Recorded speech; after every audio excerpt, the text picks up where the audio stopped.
Here's a quiz for the audience. What does the human body and the planet Earth have in common?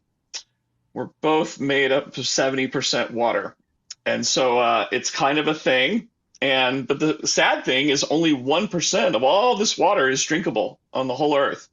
And so you got about 1 in 10 people around the world that don't have access to safe, fresh water. And then the big thing when I think about what we can do in IoT, goes back to, and probably Johannes chimes in on this with the home too, is just that leak detection. But leak detection at a big scale. You could do it at a home, but you might be freaked out to find that, just in the United States alone, I think we lose about 6 billion gallons of fresh water every day, every single day leaking. There's a whole unseen world, and this is Bill's area where, cities and stuff like that. There's this whole world underneath all the cities and all the neighborhoods and all the skyscrapers that's pipes and pumps everywhere moving water around. But most people just kind of think it's magic. Kind of like back to the whole food thing. They think stuff appears at the grocery store magically, right? Well, we're leaking 6 billion gallons of fresh water in the US every day from all those pipes.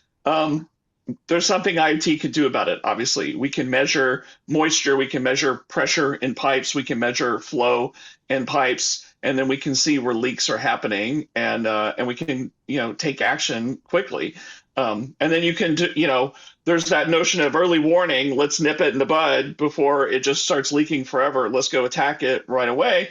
But then, to your point, Tiffany, about AI, when the data from all those systems is being captured continuously, you can start turning a lot of those systems into AI models that you can train over time. And the model sees when things are good, but it also sees when things are bad or when a leak's going to happen, And so kind of in machine learning terminology, there's all these features, which are kind of elements, attributes of what that system is like. And the label that you're guessing for, you're doing an AI prediction for, is it leaking? Is it not? And so that's why you want to do both. You want to have KPIs. When you find out something in real time, you want to get after it, but you also want to train models on that whole system so that you can predict, see a needle in a haystack that the typical human can't see, so we can go after those problems before they occur. So I think there's a lot of great stuff we could do there to help that leakage from happening.